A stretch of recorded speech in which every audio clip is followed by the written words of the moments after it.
Welcome, everybody. I am Jason Wright. And I am your neighborhood sis, Ash T. Distinguished gentleman, Jamie Wright. This your man that's going to always keep it real, Jarrell Wright. All right, this is Talisha Wilson, and I will always keep it real and raw. And we are the Our Blank Slate Podcast crew.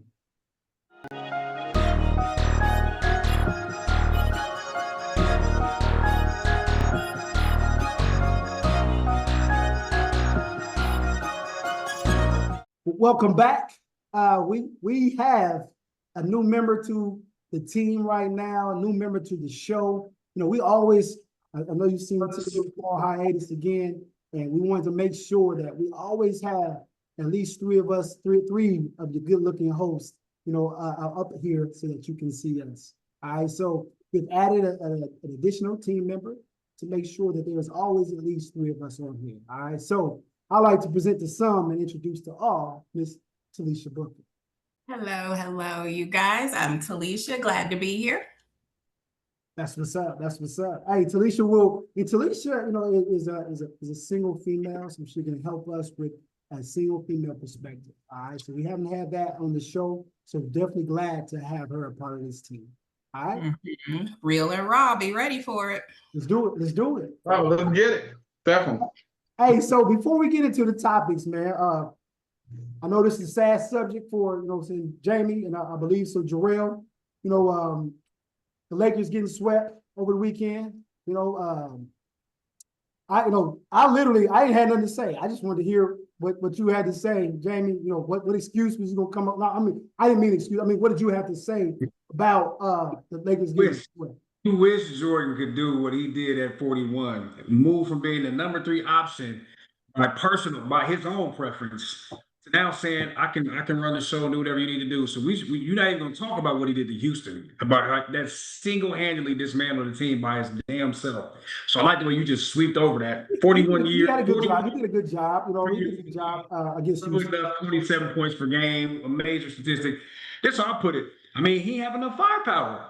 You got Luka getting paid stupid money, who's the star of the show, that's sitting over there hurt, not giving you no production. AR came in a little bit late. It is what it is. I think he gave you a prolific series of what he's still capable to do in this game. He's still a top 10 player. When you play 30 games out of 120, I agree. Those 30 games you can get it all. You know what I'm saying? Man, you can get it all every time. I'm not. My bad. I went to your perspective. I'm sorry. I got you. It's crazy, man. Do you get an endorsement from Jordan? Or something? I'm curious. Are you on an NIL deal with Team Jordan? Because damn. Hey, Team Jordan. Hey, holler at your boy, baby. Holler at your boy. Listen, LeBron has been one of the most durable and reliable players that the whole. In his 23 seasons, bro, he's been the least injury-prone athlete in the state of the sport. He's been Mr. Reliable. He's been there. At some point, your body. Ever since management. What is that? He don't do that whole what they call time. it. Ever since that started, LeBron only played like 60 games a year. They tried to change the thing again to say he could be a superstar because he played 62 games this year. Well, I'm not gonna let you bait me because my mama raised me. You don't argue with fools because from a distance you can't tell who's the fool. So I'm gonna take the high road here. Listen, I think everybody that's listening knows what's happening. It's all good. Listen, LeBron to be 41 years old, he's still playing at a high caliber. Thank you. Like I say, I would say he's still at least. At 50-some years old, I promise you could give me a good game. I promise you could give me one good game. No doubt. I can definitely give you. I know you could. 2 good games, 2 good ones. Yeah. But to do it on a continuous basis, as well as what Jamie said, as far as the Houston series, he was the man because they was counting on him to be the 3rd option for the playoffs. But when Luka went down, and then Austin, he was off of 10, 15 games, so he was rusty, and he wasn't in playoff shape. But he still held his own, so then LeBron became the number 1 option. If he'd had a little more firepower, there's nothing. I don't know what they could have done, but OKC, that team right there is very loaded. From top to bottom, they lost their first game to San Antonio. You know what I'm saying? And as my man said, I don't think Kobe would have allowed that to happen. That's all. I'm gonna set up. My bad. I don't know who man really watch is. sports, but I'm gonna rock with Jamie and say LeBron because I hear the least mess about him in his personal life. Okay, I we'll don't take know that. man is faithful, but I ain't heard nothing about him yet. So I'm gonna rock with LeBron on this. I'm not gonna say Absolutely. nothing on that. Yeah, I love that. See, I have no idea how that translates on the court, but I appreciate you being thank you. But what I will say is he was the third option by preference, and secondarily, I mean, this is basketball, not tennis, Jason. He's not out there playing one-on-one. So when you ask LeBron to do LeBron things, he delivered in every single aspect of his remit. I mean, he's not the whole team. He's one person on there. And I got to give it to him. Credit to you. LeBron, if you are watching, dude, you had a bang out season, bro. We still rocking with you. You can still do at 41 going on 42. Yeah. There's some of these way better than some of these cats that's got fresh legs and doing the league. I honestly think he could play another 5 years if he wanted to and still be a top 20 player. Bullshit. Hey, get your money. Bullshit. Get your money. Hey, let's run it back. Holler at Steph. And man, get you one before you go out and holler at your boy. I'll throw the party. I'll bring all this. We'll talk later. But you did your thing this year, bro. Don't let these haters get the best of you, fam. You and I know. I'm gonna let you get your endorsement. Somebody trying to get a paid promotion. That's what I said. I'm gonna let you get his endorsement in. Hey, so what's his name? Rich Paul. Rich Paul can go ahead and reach out to you every now and then. So it's all good. Cool. That's cool. So I'm gonna leave it there, man. Listen, that is a once in a generational talent, and you are lucky that it happened in your generation. I know you are a Michael Jordan fan, but behind the scenes, when the cameras are gone and the mics are off, you know that's a once in a generation. You know you do. Actually, that's a once in a lifetime play. Yeah. That's a once in a lifetime play. Again, it's Jordan, Kobe, and LeBron. So I think LeBron is a hell of a player, and you're absolutely right, man. He has done a great job. Or he did a great job against Houston. He did a terrible job against OKC. Well, the team did a terrible job against. I said the team. All right, I just cleaned that up. Big bro. OKC has a running player, a 13-player rotation. They got 3 players for every single role you have on the team. That bench is about as deep as your pockets. All I hear is I'm like Charlie. All I hear is excuses.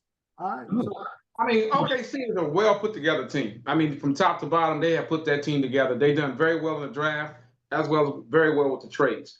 And each player complements the other. And you got SGA, that 2-time MVP, second to none. Then you got Williams. You got quite a few players on that team that would be, even coming off the bench, would be starters on other teams. So that team has been assembled very well, and they are coached excellent. And they got their hands full on them this time around because you got I'm saying Antonio.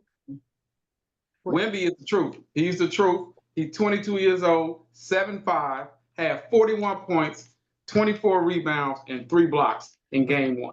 And that's why I say what I say. You just said OKC was a well put together team and all of this. San Antonio is probably the youngest team in the league right now. All right, the youngest team in the league.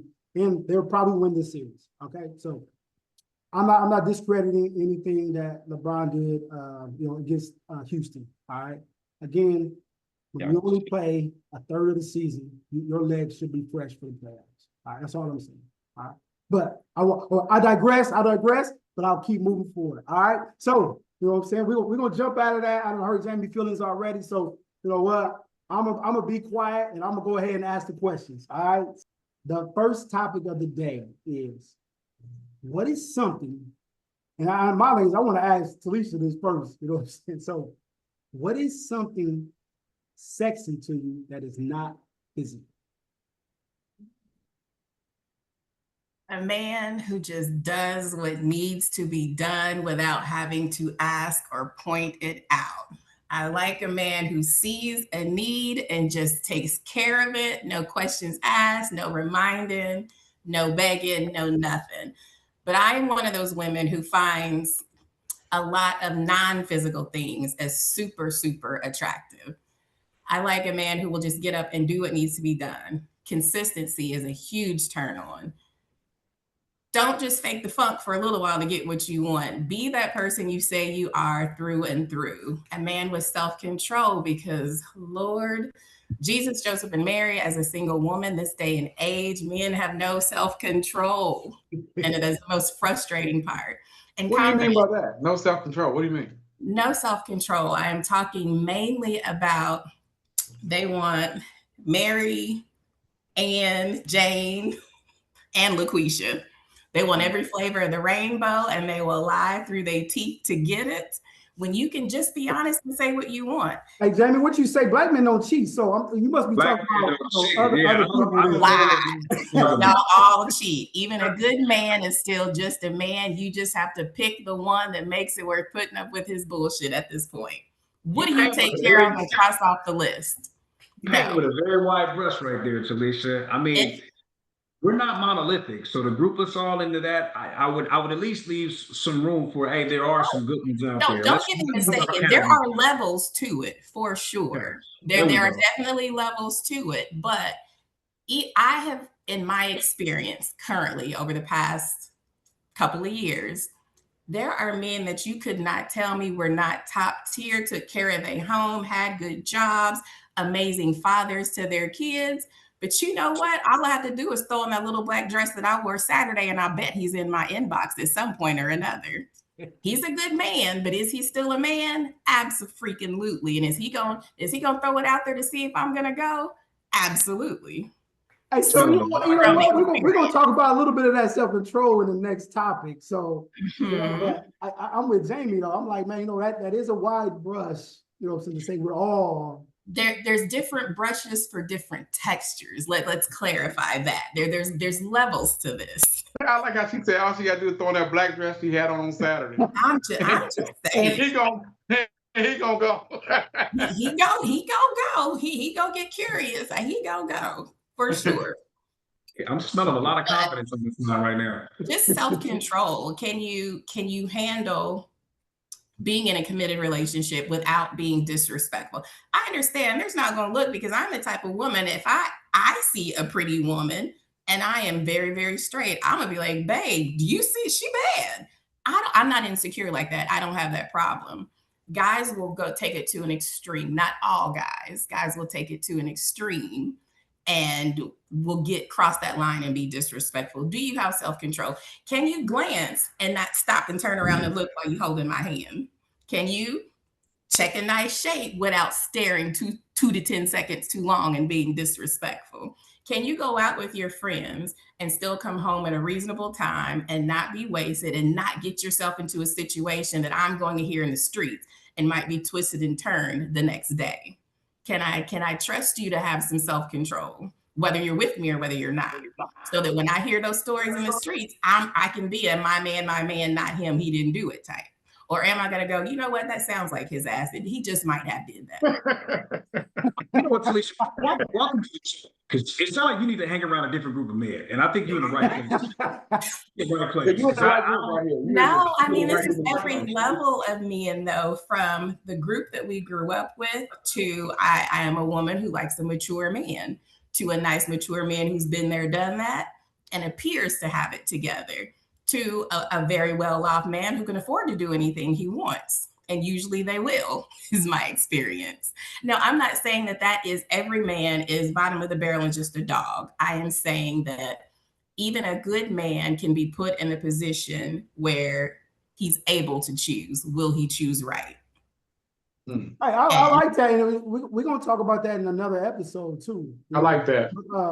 What Kanye say? How you faithful in the room full of hoes, or whatever he say, whatever. But my thing was, we definitely gonna have that topic in discussion.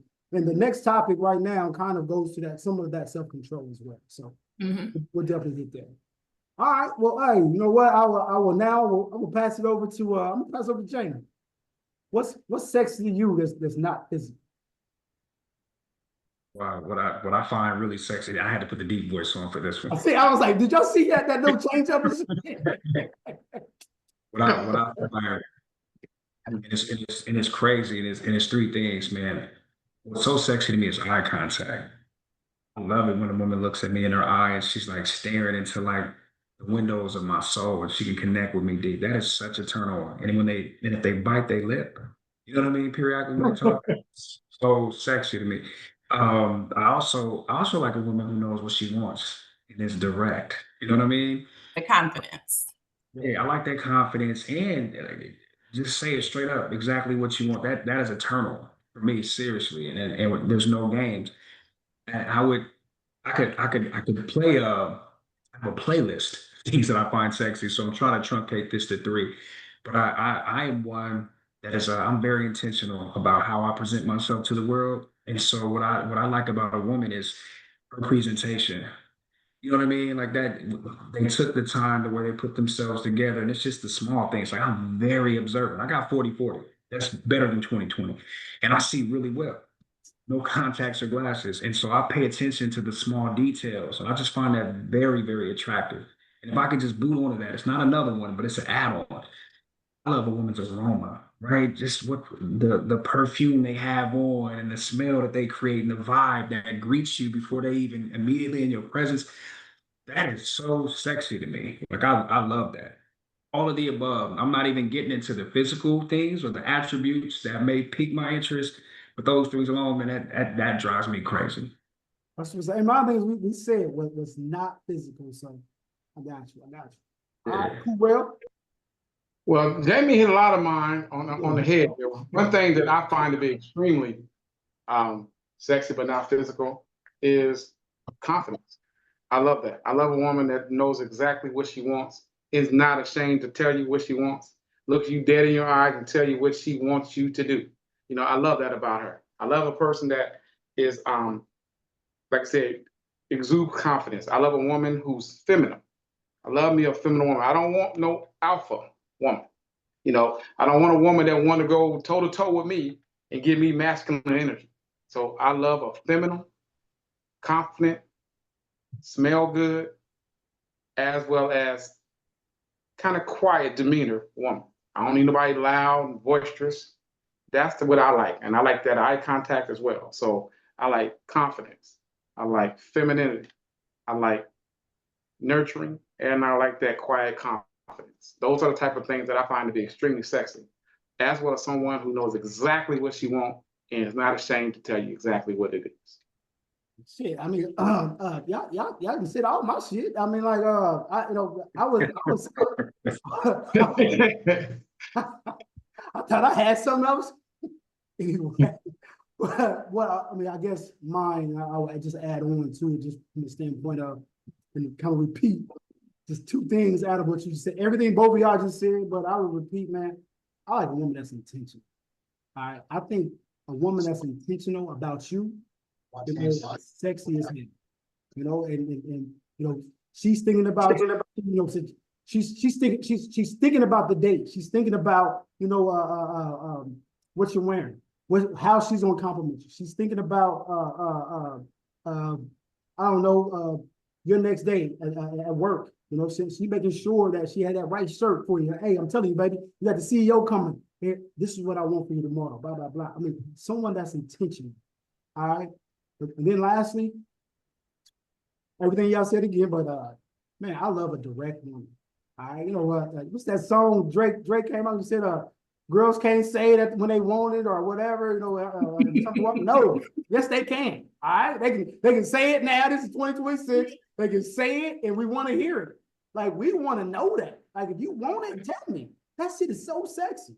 Yeah. Right? Like if a woman be like, hey, I need you right now, get over here right. Man, that shit is sexy as I don't know what. All right. And the more explicit, I think the more, as Jamie said, the more chubby he gets. You know what I'm saying? So I'm telling you, that is sexy as hell to me. When a woman just is intentionally direct. All right. You know, and you know, I would throw that confidence on, because when a sexy woman, a sexy, confident woman walks in that room, all heads turn her way. All right, that does something to me.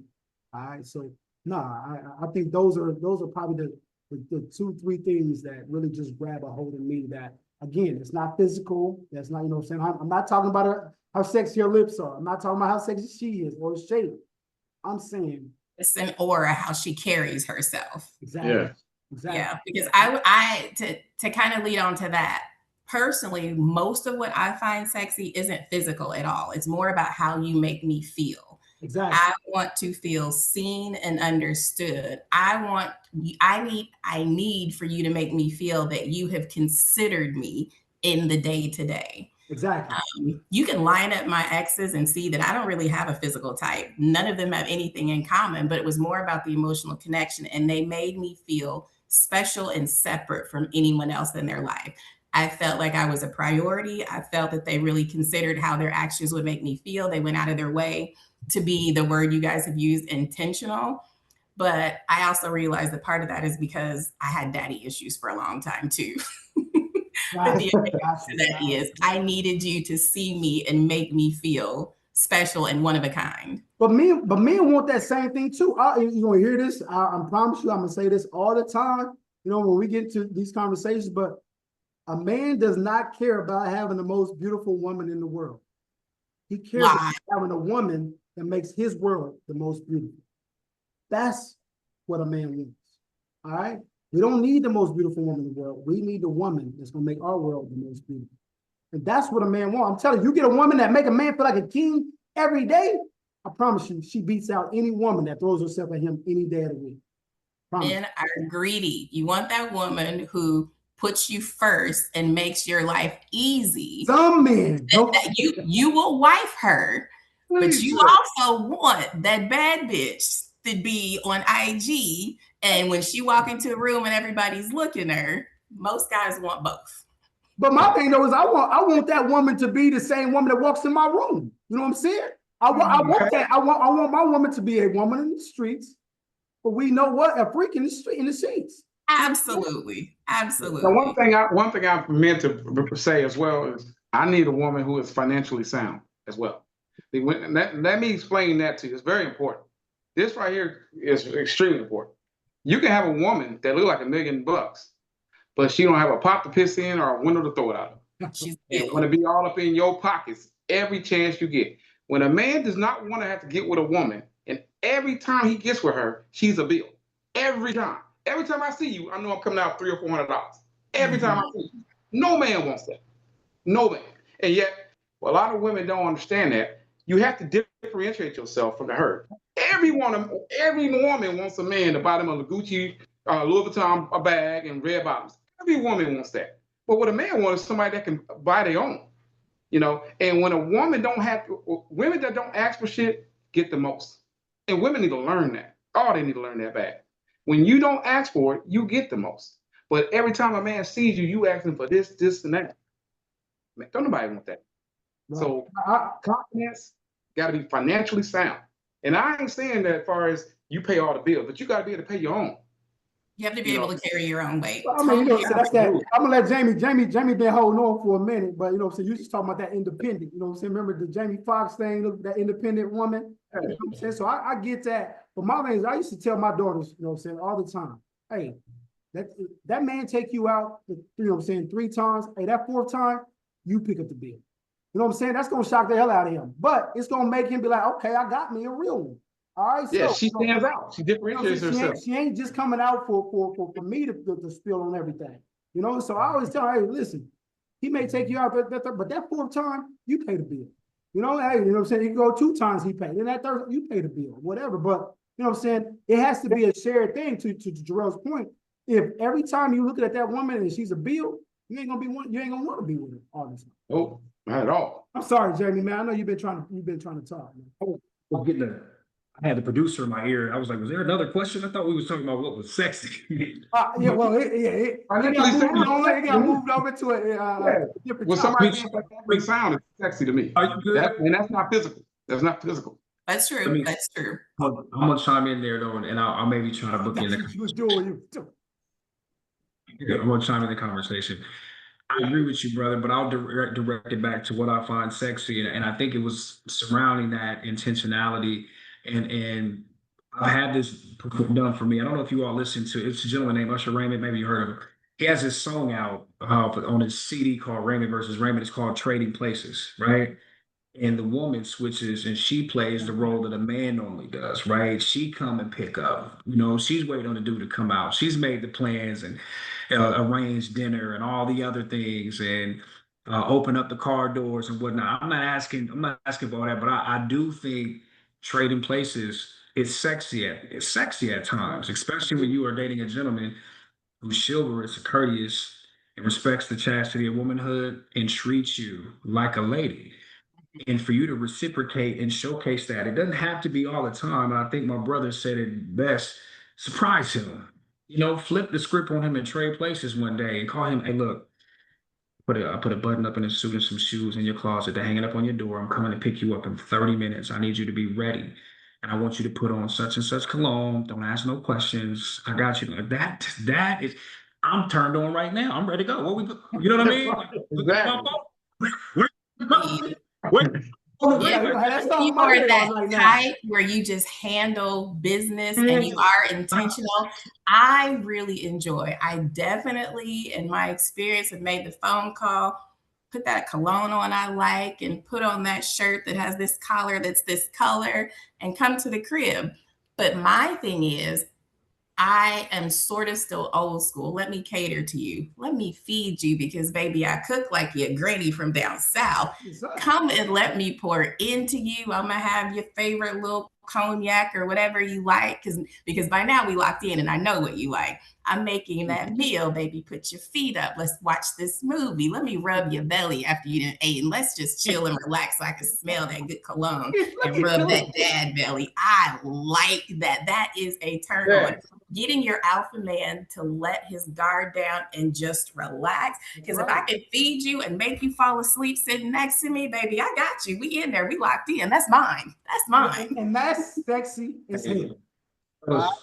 Talisha, you need protected at all costs. I'm getting security. Protect this woman at all costs.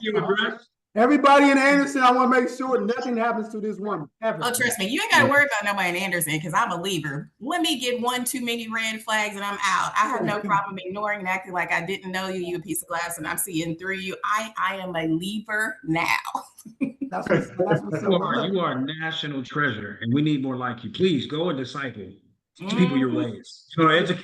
Educate these women in the art of what you just said. That is beautiful. Teach them your leave a legacy. Teach these ladies. Get that if you can, because most guys, when women say they want this alpha male who like my thing, I want you to provide and I want you to protect, and I will do my job to be your backbone, your support. I am the personal trainer. You're going to get your cardio in. I am the personal chef.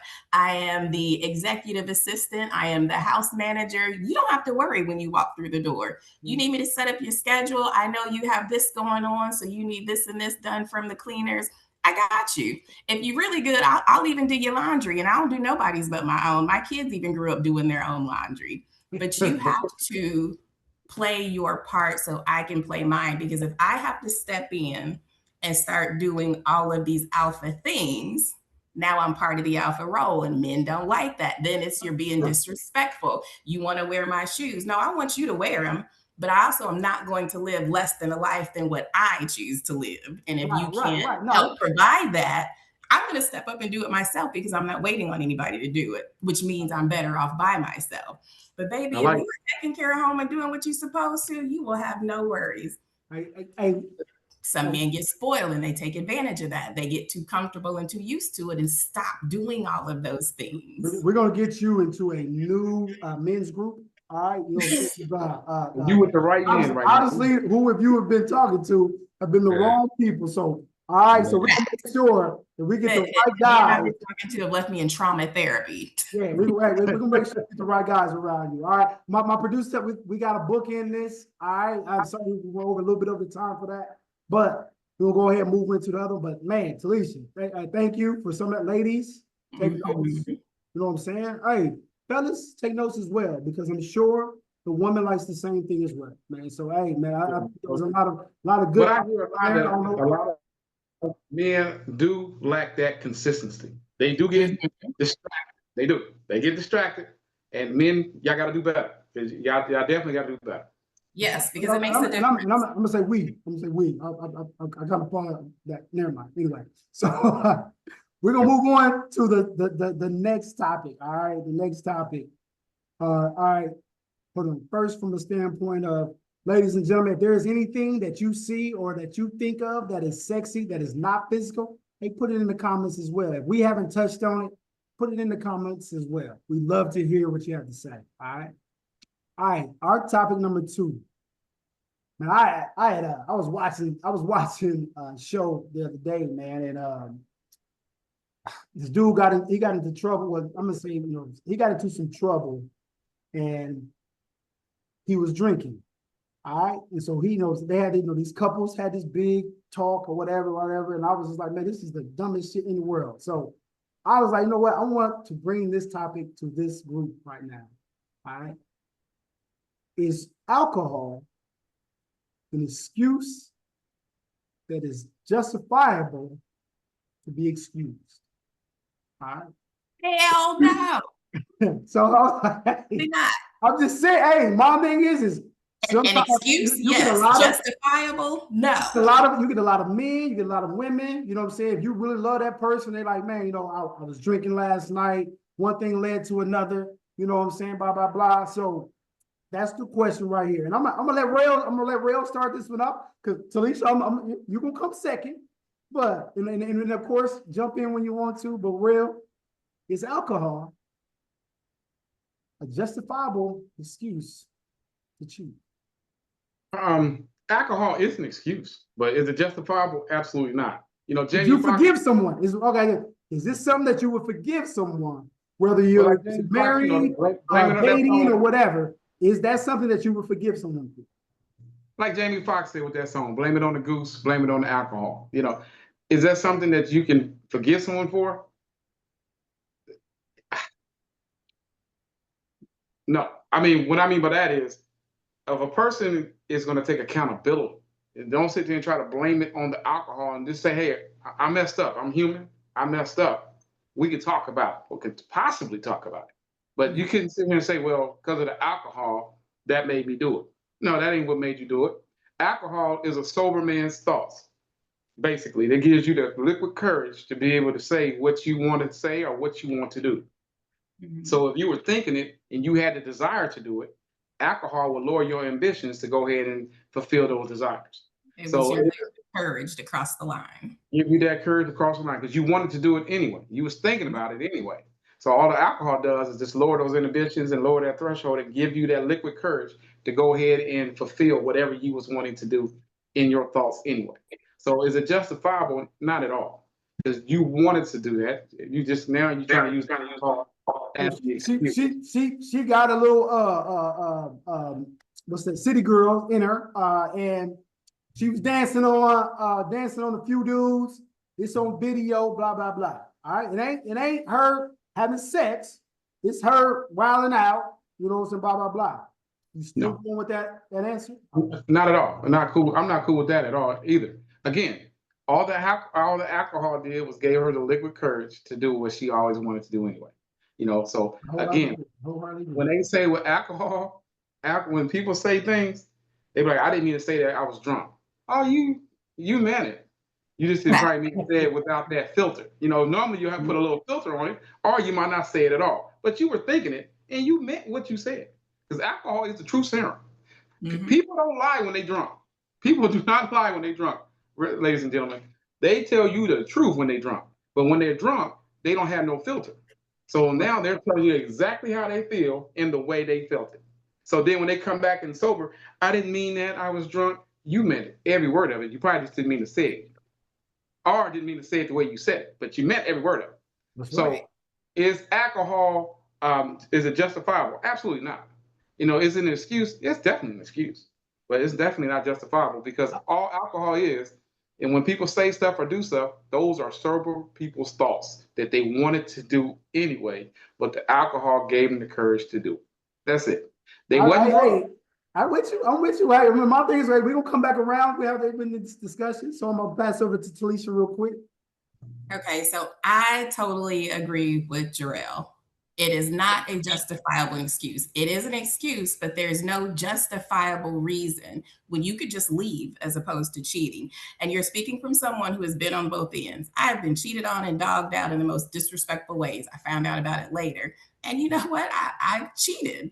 Neither time was it justifiable. But I do have to edit that and say, I have never cheated first, but I definitely believe in cheating back. I did at one time. That didn't make it right. It did make us even. No lie. I'm evolved now. I've become a better person. I'm a little bit more mature. But oh, baby, I was that chick. I'm getting my lick back, and you're going to find out about it after the fact because I'm going for the person you look up to. I am going for your connect. I'm upgrading, and it's going to hurt your feelings when you find out. Again, I've stopped being such a reactive person because I was very reactive and immature. And I realized it's less complicated just to leave.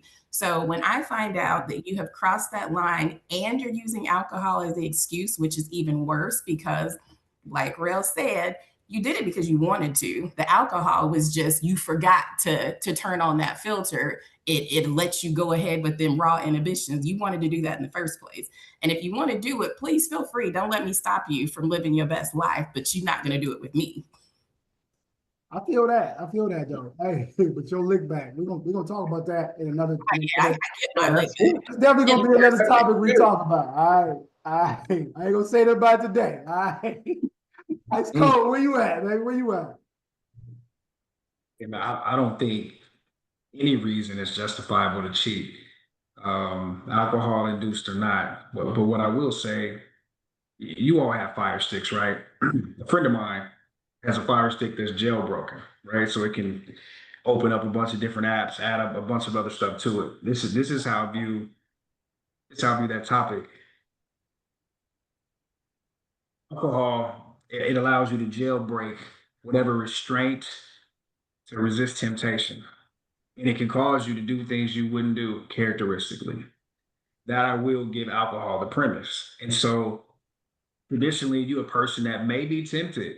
It's something may look appealing, and it may even make you curious or wonder, but you don't act on it.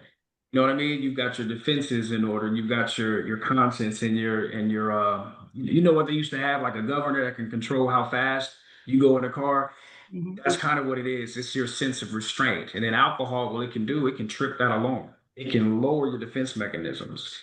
It can lower your restraint level, and you tend to partake in activities that otherwise you would have curtailed that, or you would have created some kind of intervention to stay true to your essence. So it's not a justifiable excuse, but I do respect the role alcohol plays and how it interacts with the human psyche and how you can do things out of character for yourself naturally. So I put it like this to bookend it. Not a justifiable reason, but is it a common reason? Yeah. And you can wake up regretful that you've done it despite being tempted. I mean, and that's all about being married is you choose that person every day. You're tempted to do other things, you just don't act on them. You know what I mean? You don't pull the trigger, or you don't make any kind of progress toward those other ideas, and you stay focused on where you are. So I will not to be an echo chamber of what's already been communicated. I would say no, it's not a justifiable excuse, but you got to respect the fact that it's alcohol and how your body will respond to it, and how it can make you do things, say things, or create actions that are uncharacteristic of yourself naturally. Me, I try to govern what I drink and the extent of how much I drink. I've had enough practice of going too far, not far enough, so I know where my sweet spot is. And I'm not drinking to get drunk. You know what I mean? I'm a social drinker. I'm the life of the party sober. So I don't personally need it to cheat. If I'm gonna cheat, I'm gonna just do it. See how that circles back to self-control, which is why it's such a journal. So hold on. So when you hear mine, I agree with Jamie. You know what I'm saying? It alters people's personality. It does alter. I think probably out of everybody on this call, I probably was the most party person.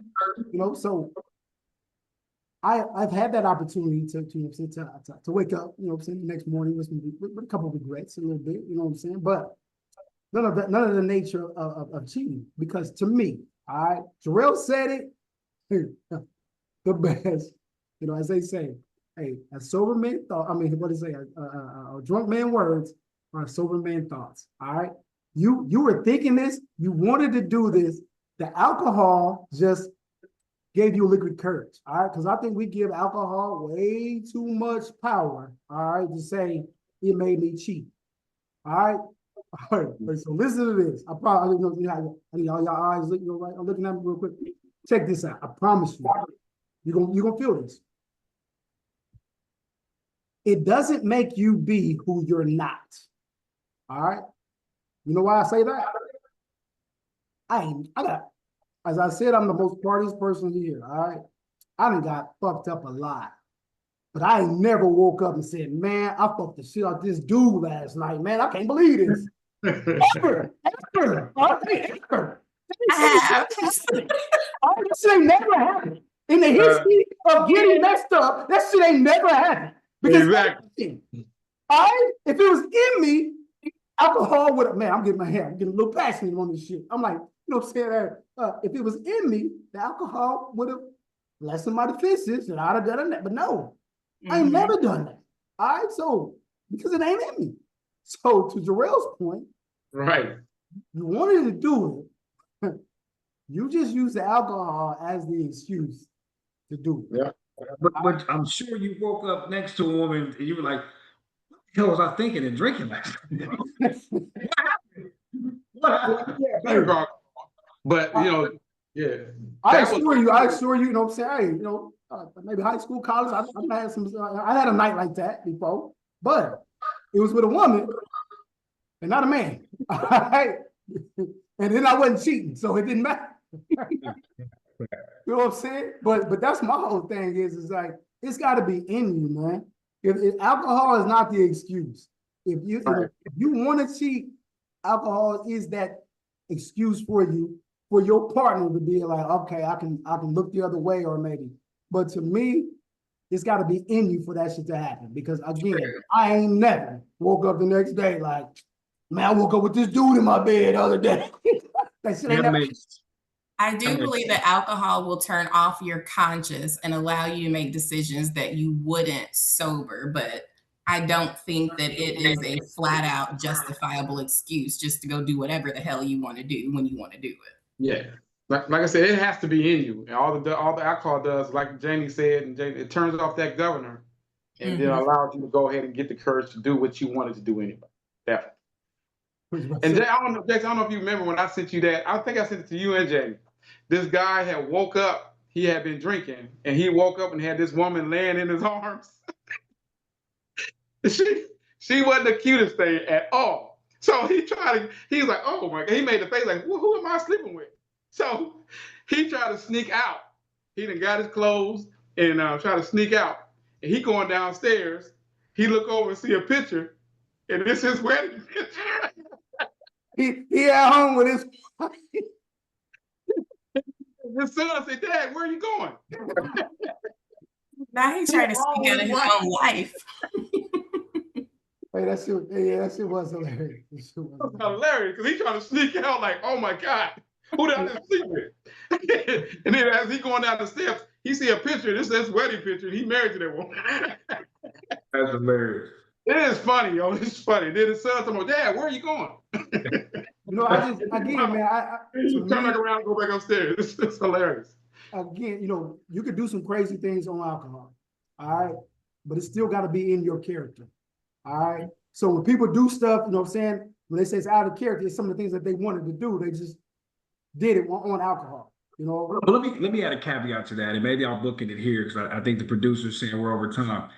I do think to the extent of how much you drink, there's different people within us with alcohol can like somebody new. I know I've had opportunities where the other guy came out completely different than me. You know what I mean? Much more machismo, violent energy, where you black aggressive and that other dude shows up. You know what I mean? And it isn't anything that I have deep down inside where I just want to be aggressive and hurt people. It just unlocks something else that's within me. And so I think alcohol can take you and introduce you to sides of yourself that you may not be aware of or conscious. And only the people who experience that person in your inebriated state can bring to your recollection or fill you in on who you turned into. So I think two things can be true at the same time. I think it could be in you and you want to do it, and alcohol will give you that liquid courage, as Jarrell said. But I also think if you are extremely inebriated and you black out drunk, it can introduce somebody you probably didn't even know existed within you.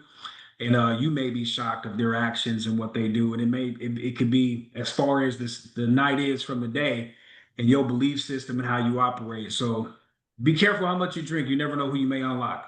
I'll leave it there. Hey, that right there, Jamie. I think we can book Great. in on that. That is absolutely true. You know what I'm saying? Because I think we used to always be like, hey, that other guy came out. You know what I'm saying? And so I truly believe what you just said. And you know, I think for all of us, you know what I'm saying, from our listeners and everywhere, hey, watch what you drink, watch how you drink, you know, and then of course if you're a female, watch who you drink around. You know what I'm saying? And It's dangerous. there's It's some dangerous. guys out there too, man. Watch who you drink around. You know what I'm saying? Because most fellas, you know what I'm saying, they usually do it around they guys. But my other thing is watch who you drink around. All right. And you know, I'm not just saying from a standpoint of getting drunk, but you know what I'm saying, especially if you someone that usually gets to that level and someone spikes your drink, people are not gonna know. All right. So watch yourself. All right, because man, that stuff is happening at a rampant for you ladies, that stuff is happening at a rampant page right now. I've experienced that when I was younger out in a club. Just thankfully I was with, because when I was going out club age and going through some things, so we were partying every weekend, me and a group of cousins. Thank God that I only go out with family, and they were able to get me out of there before a situation got bad. Literally got in, had 3 or 4 sips of one drink, and I don't get fall down drunk because I don't drink like that. And like I could not walk. The room was spinning. I felt nauseous. And thankfully my cousins recognized right off, because that's not my behavior, especially not off a couple sips, that they got me out of there. And the next day I was sick all night long, could not remember going to the club, leaving the club, any of that. But they got me home and I was safe, and thankfully nothing terrible happened. But yeah, I got roofied. So sorry to hear that. I Yeah. like that. Thank God you're with your family, for sure. Thankfully. And they knew me, so they knew that no, it's not that she's drunk. Something has happened. For real. No, for real. Again, you know, ladies and gentlemen out here, man, for real. You know, comment. You know, if you went through an experience like that, blah blah blah. I'm telling you, watch who you drink around. All right, and then again, while you out, man, watch how much you drink. So, take care of yourself. All right, my thing is every day, man. We talk about this blank slate that we get every day. That's why this podcast is called that. And we want to make sure that we're able to live out our blank slate every 24 hours. All right. And we'll book in that one on that, man. And then now move on to our final topic, which is a scenario segment. All right. So Jamie, this is gonna start with you. You know, this time. But then we'll go to Talisha, and then we'll go to Jarrell, and then of course, you know, so just a round table talk about it. But I got a scenario for you. All right. A woman is in a committed relationship. She goes on a solo vacation and meets new people, including men she connects with intellectually and socially. She shares her experience openly with her partner, who becomes very, very uncomfortable. Not because she did anything physical, but because of the connections that she had formed while she was there. He asked her to tone it down in the future. Is he setting a reasonable boundary, or is he trying to control her freedom? That is the question that I have to this group right now. All right. Is he trying to set, you know, some respectable boundaries, or is he just trying to control her? I'll pass it over to you, Ice. I got quiet in the mug. Because I love the question, and this is the thing. I'll maybe put a disclaimer out. This isn't binary and black and white. There are different relationship dynamics. There's different. A different person in a relationship could be more the extrovert or the invert. That could be the male or the female. So this scenario has nuances to it. So here's what I would say. You're asking me personally. If you ask me the scenario for somebody else, I could give you a completely different answer. But for me personally, I am more the extrovert, the outgoing, the socialite, spark and have conversations, and I know how far to take the conversations and when to cut them off. Just because I'm a converser, I'm a friendly guy, and it doesn't know that there are boundaries that I create and how deep that conversation goes. for me, if I were to come home, I don't think my wife would have a problem with it. But the other way around, my wife, in order for her to really open up to you, to really have a really candid chat, there's some rapport building that needs to take place, right? There's some guard, some of her defense mechanisms and her guard has to be lowered, and that to me creates some kind of spark and some kind of connection that honestly it could be threatening or intimidating depending on the extent of your relationship and how well you know your partner. And I would be curious, why are you so damn available to make all these connections with these with these dudes? I thought you was on vacation. You know, where was your book and your girls or this, that, and the other? Take your ass. I thought you was in the spot. I mean, I wouldn't feel threatened by it just because of the character and the pedigree that I'm cut from. I know me, and this isn't a nod to myself or a shoulder brush off. It's hard to go back to hamburger helper once you've had filet mignon. And so I would hope she has that in her mind and understanding, you know, this is a simple meet and greet connect. I'm in and out. I'm cool. There's only so far I can let this go. But if my wife were to come back and tell me about that experience with her connecting deeply with a bunch of random dudes, I'm not trying to control her. I think there's a level of there's a boundary that respects our relationship, and there may be activities and behavior that I consider out of bounds. And I would ask her, do you feel that was warranted? And I'll do a flip it to test it. Well, what if it was me to that extent, right? And we'd have to holler about it. I don't think I'm trying to control her, and I hope she wouldn't take it that way. But relationships and marriages are a choice. As much as I want people to stay married for the duration of your marriage and you honor those vows, if you feel like somebody's trying to control you, you always have the option to leave. There's always an exit door. But I wouldn't necessarily, it wouldn't be the most favorite thing she told me. I would be questioning how she's so available to develop these intimate connections when I know her love language and what it takes to really connect with her. So to me, it would be problematic and we'd have to talk about it. But if she's going on a solo vacation, that's going to be unlikely. I'm sending a kid or I'm coming. You know, I got defense. You're not wrong, friend. You're not wrong. Hey, so go ahead, T. Go ahead, jump on in, T. So I agree with most of what Jamie said because I think that this really depends on the dynamics of that particular relationship. We're all grown. We've all been in both long-term, short-term relationships and situationships. And that dynamic can be very different. Sometimes it's simple, sometimes it's complicated. It could be that he understands that his woman is a flirt and she doesn't realize that. I have girlfriends that are flirts and they don't realize they're flirts. So while they think they're just saying hi and being nice, this man thinks that she's in love because she's touching on him. She's making the eyes. She's doing the eye contact that Jamie likes. She's touching his shoulders. She's got the perfume on. He's on vacation, so he's all in looking for a wild night. She doesn't realize that she's drawing him in and she's just used to always doing that. Or it could be that he knows that he might have a pretty little naive young thing and she doesn't realize that this man don't want to be your friend. This man is staring you down and you are serving body because you're on vacation. Because I don't dress anything like I do at home when I am on vacation because y'all don't know me. I can do whatever I want and I can be whoever I want to be. Right. So it could be that she's young and naive. But I think in a lot of these cases, it could be an insecurity, which probably needs to be addressed. Because if you tell me to tone it down for the same reasons that you were interested in me, well, why do I have to dim my light now? What do you mean? I can have a conversation. If you can have female friends, I can have guy friends.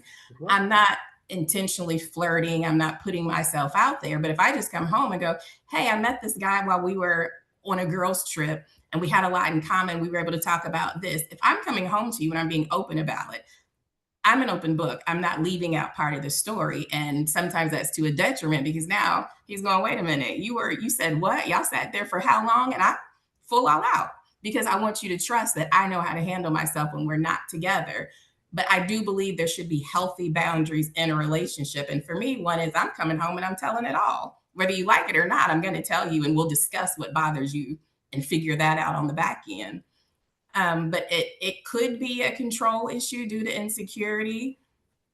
And usually in my own personal experience, that's what it's been. They were insecure. But again, it's a relationship dynamic that is vastly different from one relationship to another. So it's kind of hard to put a blanket answer on that. Yes, no, I get it. You know, so believe me, when we turn this back around, I got some more to say on that. All right, Rail, what you got? I mean, the scenario for me is a little hard to fathom because I can't see my girl taking a solo vacation, you know, period. You know, so it's kind of hard. Say it's a girls' trip. So if it's a girls' trip and she's with her girls and she's wanting to entertain a bunch of dudes, I don't see her coming back and telling me Right. She had a relationship. She had a connection with a guy or two. So what I'm saying is, I don't see her coming back and sharing that experience with me either. So because she knows. So it's kind of hard for me to even wrap my mind around this situation. But I guess I can say hypothetically, okay, because I know in real life that ain't gonna happen. Even if she did it, she ain't gonna come back and tell me. But there's, like I said, there's some situation with the relationship. So if you feel like you want to be in, you know, guys, these men, and you having a deep conversation with strange men, you know, on a girls' trip, you know, and now you're thinking that these guys are your friends, yeah, we definitely have some problems here that needs to be addressed, you know. So it would be problematic for me. Definitely would be problematic. You know, I'm not saying you can't speak to nobody, and of course, you know, do what you want to do. But if you come back telling me you had a deep-seated, soul-searching conversation with a strange man, there's a problem there that needs to be addressed quickly. I mean, but my thing was, I mean, what if it was just, you know, all she talked about was, you know what I'm saying? She talked about what she does, and this person gave some insight on something that from a job standpoint, you know what I'm saying? They just connected on that, just like what Talisha was just talking about, just from a standpoint of they connected on some, whether it's job related, whether it's endeavors related, you know, where, you know, people. How we were talking hustles. You just never know. It doesn't have to be anything super personal. It could be a general. So what do you do for a living? Oh, I work in that industry too. And maybe it's Jason, you and I, we both know James. We might be able to work something out and get us both an extra business deal. That's a connection that we could spend time talking about. And I'm coming home to my man and telling him, hey, I met this guy and he's in the industry and we had a conversation. Is that a no-go? Is that a tone it down, Talisha moment? No, I wouldn't say that. No, not at all. I mean, that point there, if it's as far as networking and all that, but see, I know men. So that man is really not sitting there, he give a damn about James. You know, so I already know what his end game is, because I'm a man just like he's a man. So I don't want her to be naive and thinking that, hey, well, this guy, you know, he's good to network with, and he's going to create extra business, this and that. Well, 9 times out of 10, that business is going to come with some strings attached with it. If he does even generate some business for you, it's going to come with strings attached.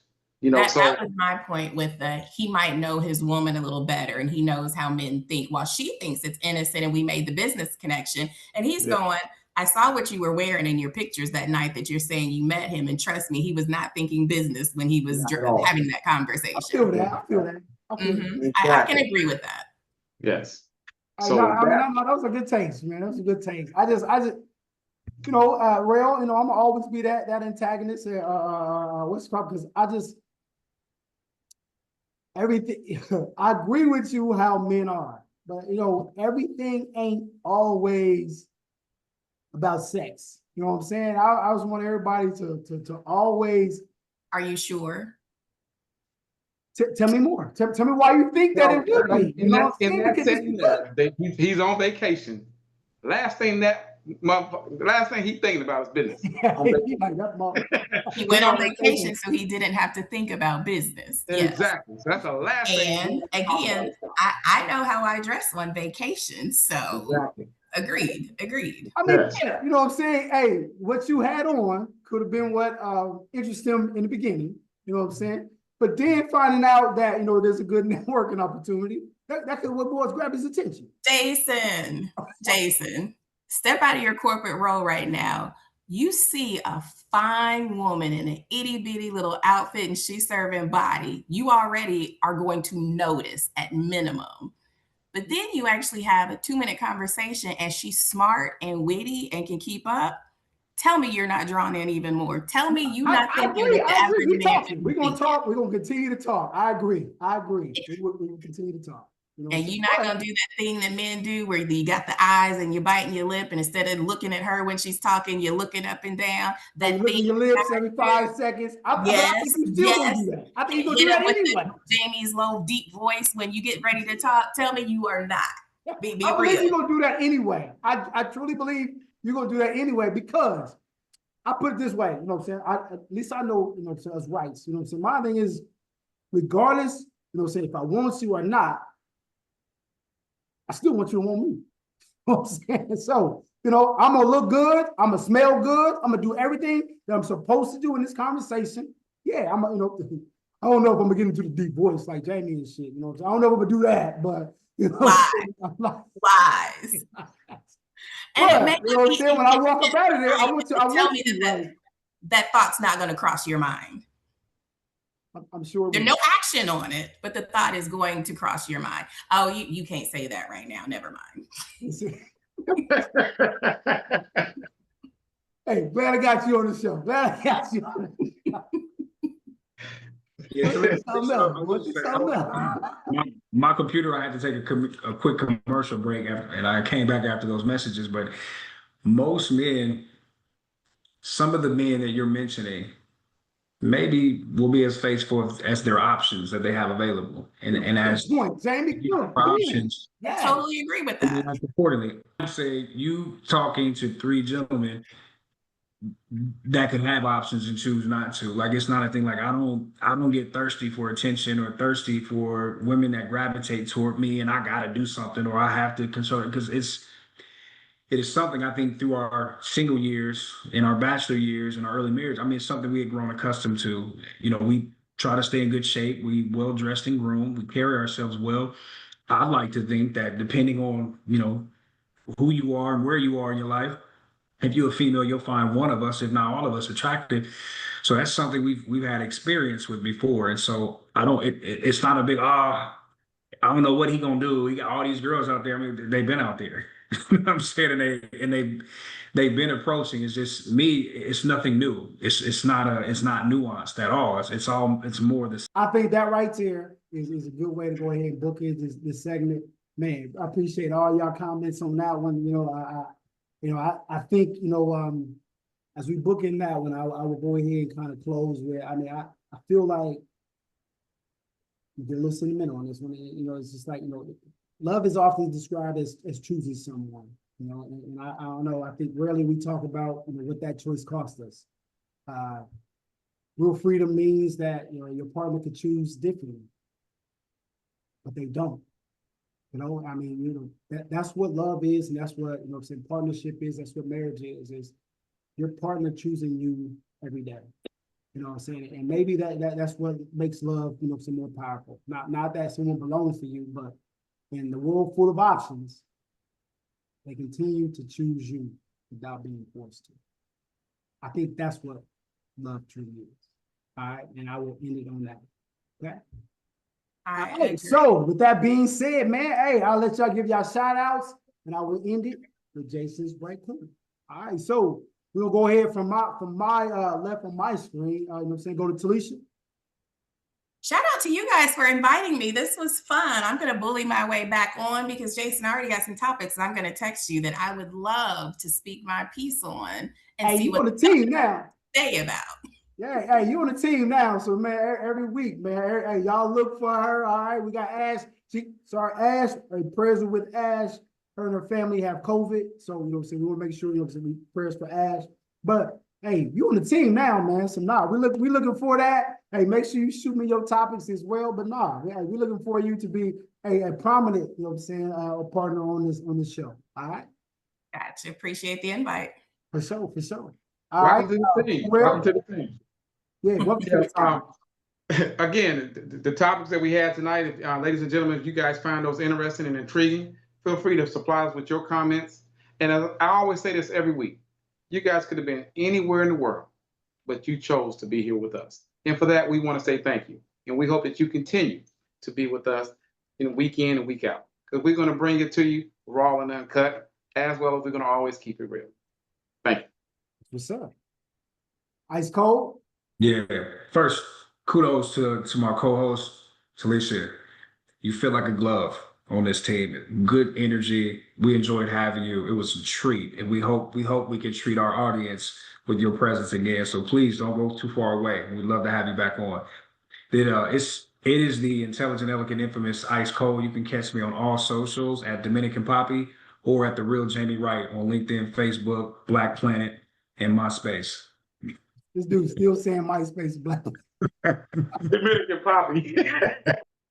As always, I like to end the show, or we like to end the show on a positive note. And so I do it with what we call Jason's Bright Corner. And this week, try to end it with a quote. And we're going to take a quote from Maya Angelou that says, "Do the best you can until you know better. Then, when you know better, you do better." If you look at what we talked about on the different topics and reflecting it through our blank slate mindset every day, every choice is a chance to rewrite our narrative. In our blank slate, we believe that every past mistake, every lesson learned is not a chain that binds us, but a brushstroke on a canvas that is still ours to shape. So as we know better, we have the power and the responsibility to do better. Thank you guys for watching. Y'all have a blessed one. We'll see you next week.